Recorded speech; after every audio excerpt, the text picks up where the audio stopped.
তৃণমূল থেকে বেড়ে ওঠা রাজনৈতিক নেতৃত্ব রাজশাহী মহানগর বাংলাদেশ জাতীয়তাবাদী দল বিএনপির সাধারণ সম্পাদক জনাব মোহাম্মদ মাহফুজুর রহমান রিটনকে গত ১৪ মার্চ ২০২৬ এক প্রজ্ঞাপনে রাজশাহী সিটি কর্পোরেশনের প্রশাসক হিসাবে নিয়োগ দেওয়া হয়। এরপর ১৫ মার্চ ২০২৬ শহীদ রাষ্ট্রপতি জিয়াউর রহমান ও সাবেক প্রধানমন্ত্রী বেগম খালেদা জিয়ার কবর জিয়ারত এবং মাননীয় প্রধানমন্ত্রী তারেক রহমানের সাথে সাক্ষাতের মাধ্যমে শুরু হয় নতুন পথ চলা। ১৬ মার্চ ২০২৬ নগর ভবনে আনুষ্ঠানিকভাবে প্রশাসকের দায়িত্বভার গ্রহণ করেন মাহফুজুর রহমান রিটন।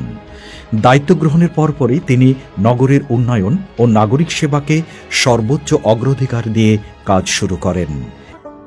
দায়িত্ব গ্রহণের পরদিনই মাননীয় প্রধানমন্ত্রী তারেক রহমানের পক্ষ থেকে ঈদ শুভেচ্ছা উপহার হিসেবে রাজশাহী সিটি কর্পোরেশনের ১,২৩৭ জন পরিচ্ছন্ন কর্মীর প্রত্যেককে নগদ ৫,০০০ করে টাকা প্রদান করেন, যা স্থাপন করে রাজশাহী সিটি কর্পোরেশনের ইতিহাসে এক অনন্য দৃষ্টান্ত।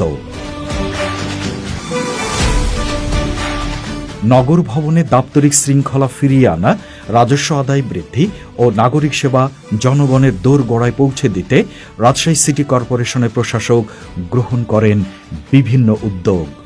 সকল বিভাগ ও শাখার সঙ্গে ধারাবাহিক বৈঠকের মাধ্যমে নাগরিক সেবা সুনিশ্চিত করতে দেন অনুপ্রেরণা ও দিক নির্দেশনা।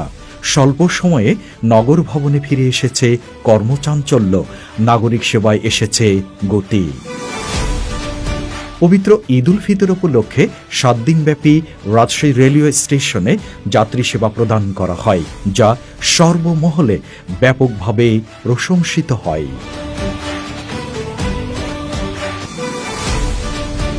নগরে ৩০টি ওয়ার্ডে জোরদার করা হয়েছে পরিষ্কার পরিচ্ছন্নতা ও মশক নিধন কার্যক্রম।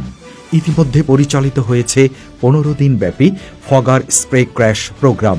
প্রতিটি ওয়ার্ডে ড্রেনের কাদামাটি উত্তোলন, ড্রেনের লার্ভিসাইড স্প্রে ও মশক নিয়ন্ত্রণ কার্যক্রম চলছে জোরে সোরে। বর্জ্য ব্যবস্থাপনার আধুনিকায়নে নেওয়া হয়েছে বিভিন্ন উদ্যোগ। গত ২৫ মার্চ ২০২৬ স্থানীয় সরকার, পল্লী উন্নয়ন ও সমবায় মন্ত্রণালয়ের মাননীয় প্রতিমন্ত্রী মীর শাহে আলম এমপি রাজশাহী সিটি কর্পোরেশনে আগমন করেন। রাজশাহী প্রশাসকের দাবির প্রেক্ষিতে রাজশাহী নগরীর উন্নয়নে সার্বিক সহযোগিতার আশ্বাস প্রদান করেন। গত ১১ এপ্রিল ২০২৬ সার্কিট হাউসে এক বৈঠকে রাজশাহীর শিল্পায়ন সম্প্রসারণ এবং নতুন কর্মসংস্থানের সুযোগ সৃষ্টির বিষয়ে বস্ত্র ও পাট মন্ত্রণালয়ের মাননীয় প্রতিমন্ত্রী শরীফুল আলমের সাথে মত বিনিময় করেন প্রশাসক মাহফুজুর রহমান রিটন। নাগরিক সেবা সুনিশ্চিত ও উন্নয়ন কাজে গতি আনতে বিভিন্ন উন্নয়ন সহযোগী দপ্তর সংস্থার সঙ্গে দফায় দফায় বৈঠক করেন প্রশাসক। সমন্বয় বৈঠকে উপস্থিত সকলে সম্মিলিতভাবে প্রিয় নগরীকে আরও সামনের দিকে এগিয়ে নেওয়ার প্রত্যয় ব্যক্ত করেন। মাহফুজুর রহমান রিটন প্রশাসকের দায়িত্ব গ্রহণের নগরীর থমকে থাকা উন্নয়ন কাজে এসেছে দারুণ গতি। নির্মাণাধীন ফ্লাইওভার সহ চলমান উন্নয়ন কাজ গতিশীল করতে গ্রহণ করা হয়েছে বিভিন্ন পদক্ষেপ। প্রকৌশল বিভাগের সঙ্গে দফায় দফায় বৈঠকের পাশাপাশি নিয়মিত তদারকিতে এসেছে ইতিবাচক পরিবর্তন। কেন্দ্রীয় উদ্যান ও চিড়িয়াখানাকে আরও আকর্ষণীয় করে গড়ে তুলতে বিভিন্ন উন্নয়ন পরিকল্পনা বাস্তবায়নের উদ্যোগ গ্রহণ করেছেন প্রশাসক মাহফুজুর রহমান রিটন।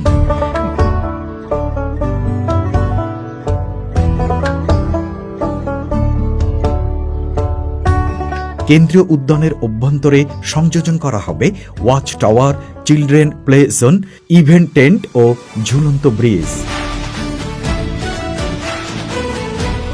রাজশাহীর ক্রীড়াক্ষেত্রকে উজ্জীবিত করতে বিভিন্ন উদ্যোগ গ্রহণ করা হয়েছে।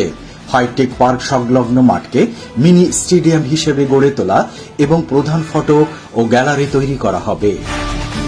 গুলজারবাগ লেককে আরও আকর্ষণীয় ও পর্যটন কেন্দ্র হিসেবে গড়ে তুলতে দৃষ্টিনন্দন ফোয়ারা স্থাপন করা হবে। নাগরিক ভোগান্তি রোধে তৎপর প্রশাসক মাহফুজুর রহমান রিটন। খবর পেলেই দিচ্ছেন তাৎক্ষণিক সমাধান। 7 দিনের আল্টিমেটামে গৌরহাঙ্গা রেল ক্রসিংয়ে নির্মাণাধীন ফ্লাইওভারের ঠিকাদারি প্রতিষ্ঠানের মালামাল সরিয়ে উন্মুক্ত করা হয়েছে মুক্তিযুদ্ধ স্মৃতি স্টেডিয়ামের সামনের সড়ক। ফলে যান চলাচলে এসেছে সুবিধা এবং স্বস্তি। এছাড়াও আলুপট্টি আফরিন পেট্রোল পাম্প সংলগ্ন সড়কের ওপর রাখা নির্মাণ সামগ্রী অপসারণ এবং সরকারি পিএন স্কুল সংলগ্ন বন্ধ থাকা রাস্তাটি দ্রুত সময়ে যান চলাচল চালু হওয়াতে স্বস্তি ফিরে এসেছে নগরবাসীর মাঝে। শিশুদের হাম রুবেলা রোগ প্রতিরোধে তিনি গ্রহণ করেছেন বিভিন্ন উদ্যোগ। প্রায় 80,000 জনসচেতনতামূলক লিফলেট বাড়ি বাড়ি বিতরণ করা হয়েছে ইতিমধ্যেই। সিটি কর্পোরেশনের ব্যবস্থাপনায় 20 এপ্রিল থেকে একযোগে 438টি কেন্দ্রে শুরু হয়েছে হাম রুবেলা টিকাদান ক্যাম্পেইন। নগরীর 54,144 জন শিশুকে টিকা প্রদানের লক্ষ্য নির্ধারণ করা হয়েছে। আমরা মনে করি এই লক্ষ্য সফল হবে।